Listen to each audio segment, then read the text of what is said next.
Hi,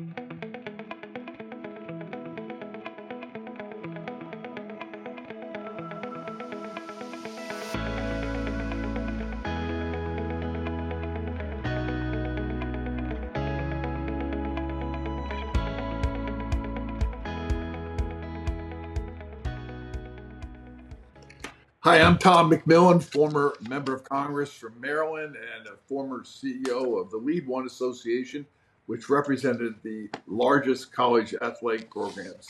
Today, 50 years after Title IX passed, it's had such a great impact on business, public service, and corporate leadership. We're going to talk about that with two esteemed panelists. One, Sarah Axelson, Vice President of Advocacy for the Women's Sports Foundation, and Cheri Bustos, a former member of Congress from Illinois, former college athlete, and now co-chair of Mercury Public Affairs. So, as many of you know, Title IX is critically important for women's leadership in business because it lays the foundation for gender equity in education, which directly influences career pathways, confidence, and access to leadership roles. In essence, Title IX isn't just about education.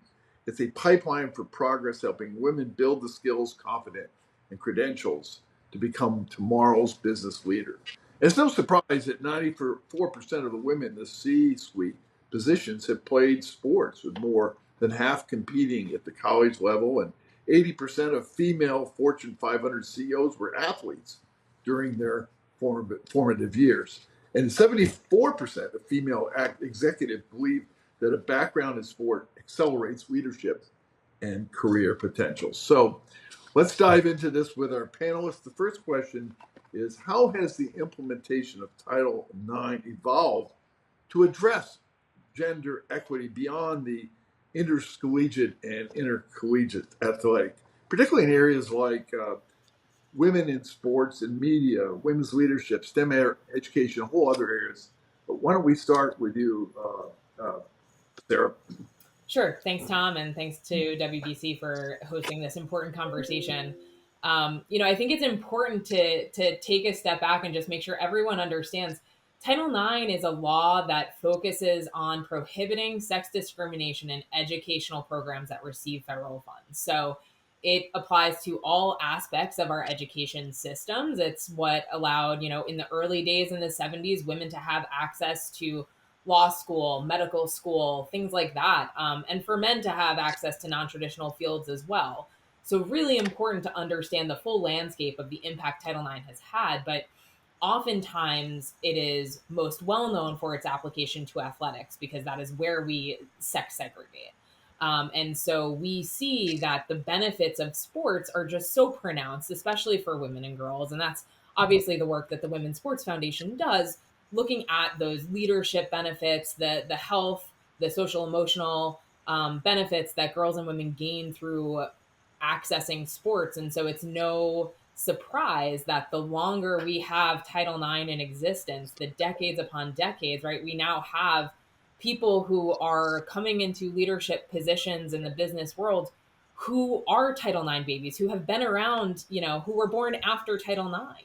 And that impact has allowed for them to really flourish in their careers as business people as well. So I think that, we know Title IX has allowed for exponential growth just in opportunities of sports in our educational programs for women and girls, but that translates into bigger picture benefits and, growth for women in business and other areas of society as well.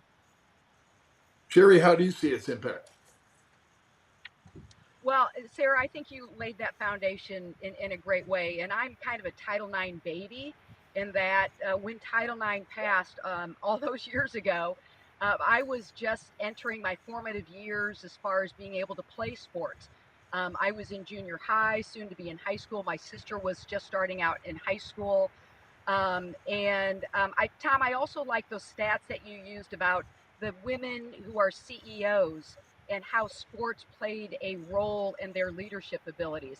I am a walking live person who I don't think I ever would have been able to rise through the leadership ranks, whether it was as a journalist, my first 17 years of my career, then becoming a vice president of a health system, what it took to, in really the C-suite in the healthcare space, a lot of them are men, and I was in that C-suite space. And then all the way to being first elected in Congress as the first woman and only woman in the congressional district that I represented. I credit my sports career playing college basketball and college volleyball as a way that helped me rise through the ranks, understanding the parallels between sports and politics, understanding how to win gracefully and how to lose gracefully, and how to help your teammates rise up, and when they've had a down game, and for that matter, when they face struggles in the professional space as well.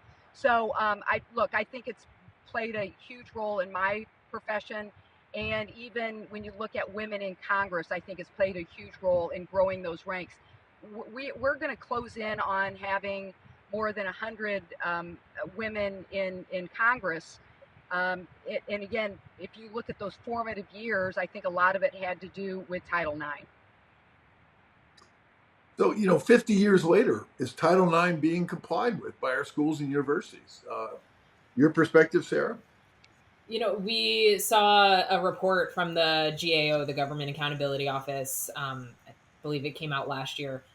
Likely about 93% of schools are not compliant with Title IX because they're not offering opportunities that are proportional to their enrollment. So while we've made great strides, we know that there is still so much progress to be made to make sure that schools are actually fulfilling their full obligations under Title IX.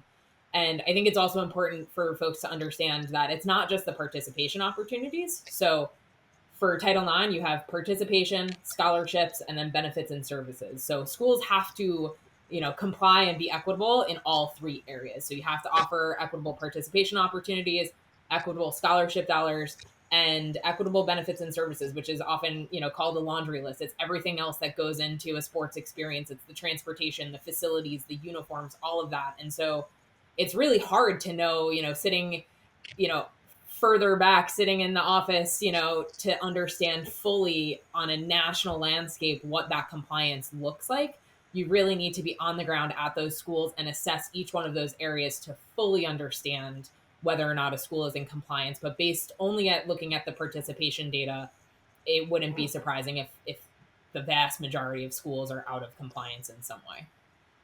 Cheri, with the growth in female legislators and this non-compliance with Title IX, how do the politics play in here? Do you think the commitment to Title IX is growing in Congress, and what do you see as the impact down the road?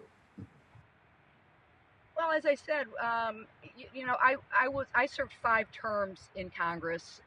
We are growing our ranks of women in Congress. Although this last election cycle, we actually took a step backward. We have a goal to elect more women in this next midterm election. I think that matters a lot. But Sarah, to your point, women in Congress, and for that matter, men who work well with women, need to know those stats. I didn't know it was only 93%, that 93% are not complying. The legislators need to know that, and also the outside groups. There's a big role that outside groups can play in educating the members of Congress. We need to know those stats. We need to know what are the suggested ways to improve on that. Are there legislative fixes? Is it a matter of when you're an elected official, Tom, and you know this because you were a member of Congress, you've got a microphone every place you go. How can those members amplify that message when they're back home? How can they amplify it when they're in the biggest media markets in the world? So I think there's ways that we can do more, and part of that is having those outside groups inform the lawmakers of what they can do to make improvements along these lines. Well, Cheri, thank you so much for talking about Title IX and making sure that it keeps its promise for future generations. But really appreciate your insights in these extremely important subjects for our youth's future. So again, thanks to all. Thank you, Tom.